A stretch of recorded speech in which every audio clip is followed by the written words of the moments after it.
As each day passes, more and more Ontario students are back to hitting the books in person or online.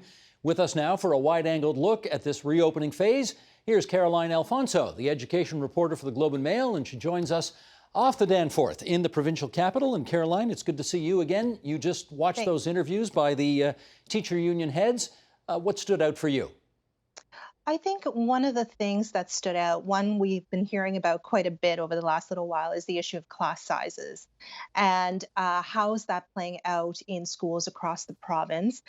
What we're seeing with class sizes is that a lot of parents, more recently in some of the larger urban boards, have been opting out of that in class learning as a result of that and going into virtual schools. And that was sort of, discussed a bit by the three union leaders just before this segment.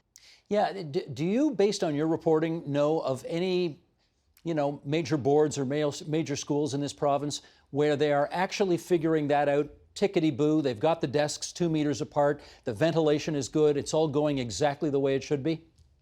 I don't think anybody is. It's smooth sailing for anybody right now. It's a different year. It's a year like no other. We're seeing some increases in infection rates outside in the community in some areas of the province. Um, Kids are returning to school right now a bit anxious. Parents, especially, are a bit anxious. Maybe the kids not so much. Some of them are really looking forward to seeing their friends, but parents are a bit anxious. And I think things are sort of just playing out. Everybody's seeing how the return to school goes, making changes as kids return to the classroom. I guess I should take advantage of your expertise and your being here to get you to fact check that last discussion as well. Is there anything that any of the three said that you thought, wait a second, that's just not accurate?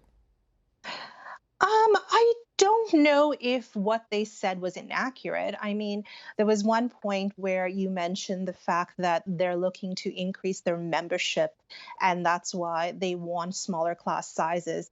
I don't know how, from what I'm hearing, how accurate that is. A lot of teachers who would be assigned to classrooms right now to lower class sizes would be long-term occasional teachers. They would be on contracts at the moment, so they wouldn't be full-time members right away to lower class sizes, for example. Gotcha. Just for the record, I was repeating what a government source had said. Why would we Correct. why would Sorry. we want to hire all these people who will then go work against us during the next election campaign? Right.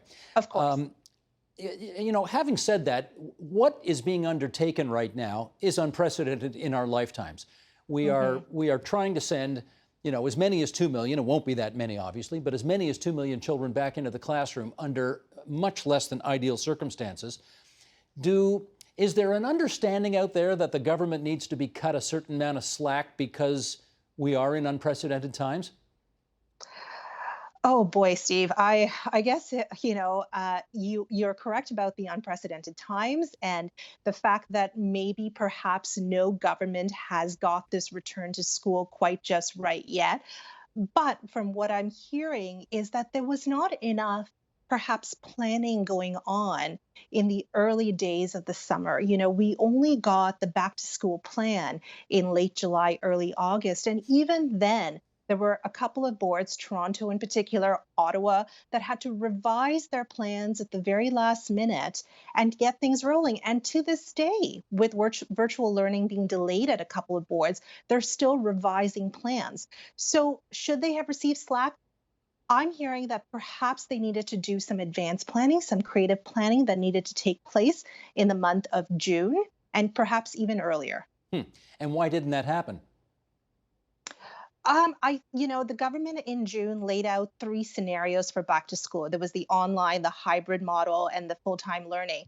And they kind of left it that way. And school boards, individual school boards, were planning for all three models and were supposed to present those models to the provincial government. From what I understand, school boards were working quite hard over the summer months to come up with those scenarios, to present them, and then they did, and some of them were rejected in the end.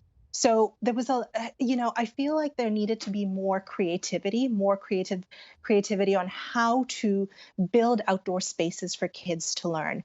What other spaces could be used for kids to learn in order to lower those class sizes, which parents are really demanding? You say some of those plans were rejected. Rejected by whom? By the Ministry of Education. The Toronto Board, in particular, had a plan in place where kids could end the school day earlier so that teachers' preparation time would be used at the end of the school day. And that would keep a teacher with a cohort for the entire day. And it would lower class sizes. And the province said, no, we want kids learning for 300 minutes a day. Hmm. And or 300 minutes, that's a week. Sorry, that's what we wanted. They also made some proposals around high school class sizes, not class sizes, high school learning, and how the cohorts would work. And that plan was also, it did not receive the rubber stamp for the province. So they had to go back to the drawing board and redo those plans. And is that the Ministry of Education that deserves, calling out on this, or is that, I mean, because we're in a bureaucratic moment here, where the minister or the Ministry of Education can say, yeah, but I didn't get the sign off from the medical officer of health or from the local public health officer, or, where does the buck stop, I guess, ultimately on this decision?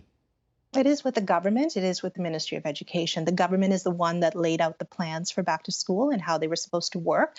School boards took those plans and tried to implement them the way they should be implemented or the way they thought they were supposed to be implemented. And then they submitted those plans and there were changes made perhaps at the last minute. And so maybe the plans were not articulated properly to the school boards. Maybe there was some confusion there. And really, that time was wasted.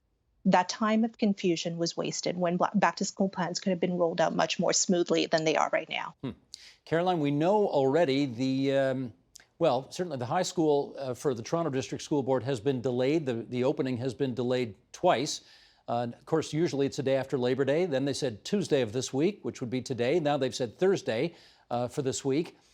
Are you, based on your reporting, are you satisfied that even with the delayed opening, the schools are as prepared as they can be to handle what they've got to handle?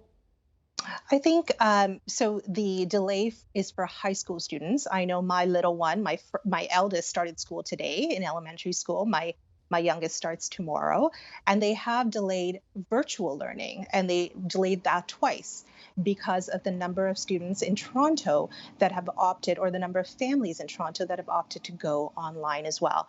Have the plans, are they ready? Is that the question, Steve? I mean, time will tell. Kids are in school right now in Toronto, in the Catholic board and the public board. Um, we'll see how the week goes. I do wonder how much we tend, obviously, in the provincial capital to think that most of what happens here speaks for the whole province. And of course, it's not the case at all. We know that, Right. as close as 2 hours drive north of here, there's essentially no COVID at all in much of, rural and northern Ontario. Very small outbreaks in much of the province, but in a lot of the provinces, nothing going on at all. To the best of your knowledge, where there is no COVID, are things fairly normal in the way that they are getting back to school? I think we have to remember that we may not experience the same things in northern remote modes as we do here, but one of the things that they're seeing is the issue of school buses and school bus drivers that we need to keep in mind, right? Hmm. There's no limits on the number of kids on a school bus, and sometimes those kids are riding buses for 2 hours a day to get to their school. There's no limits. There's a shortage of bus drivers. So how do you get those kids to school? How do you get them there on time when parents are working? So there's other complications in different boards that are still being ironed out. And I did hear Andrea Horvath, the opposition leader in the legislature yesterday during question period, point that very thing out, that a lot of bus drivers are nervous about showing up to work because they got 50 or 55 kids in a bus. And you can be sure they're not 2 meters apart. That's for darn sure. Tell me this, Caroline, any thought being given? Let's say you're in high school. You finished off grade 11, and you certainly, you didn't have a typical year. Now you're starting grade 12, your final year allegedly before post-secondary, and it's not going to be a normal year again. Is there any thought to bringing back grade 13, given how unusual the last 2 years have been? I haven't heard anything around that, Steve. I know there's a number of students in grade 12 that do before this pandemic even, who do a fifth year in high school. So that is not uncommon, a gap year or a fifth year. I haven't heard any thought to bringing in grade 13 or that OAC year. Um, you know, I think they're hoping that sort of the cohort model in high school in designated boards uh, designated boards being the large urban boards will sort of work out where kids are doing a combination of online learning and in-class learning. And, in non-designated boards, the kids are in school full time. Caroline, we got a minute left. I don't normally ask personal questions, but you did refer to it just a moment ago. You're not just the education reporter, you're a parent. You sent your 9-year-old back to school today. How'd that go? I did. He was really excited only because he knew his best friend was going to be in the class with him, and his lovely, lovely teacher called over the weekend to answer any questions and to talk to him and to make sure that he knew that his best friend was sitting beside him. I, on the other hand, was full of jitters, Steve, and I think I still am until I pick him up at the end of the day just to see how it went. But going to the school and dropping him off, it was pretty smooth. The teachers were there. We did not get into the school grounds, but there was, we had to go through that health checklist and drop him off, and he was pretty happy to be there. I'm still unsettled, but we'll see how the day goes. Well, you're going to have to do it all again tomorrow with your younger one, aren't you?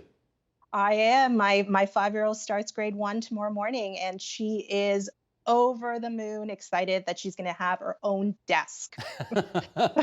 Mom does not look as over the moon excited about all of this, but hang in there, shall we say that?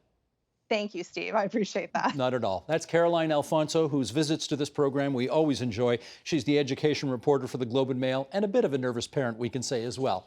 Thanks a lot, Caroline. Thanks, Steve.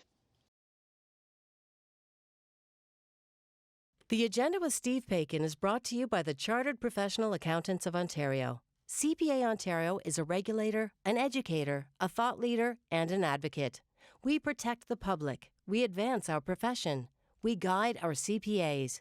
We are CPA Ontario. And by viewers like you. Thank you.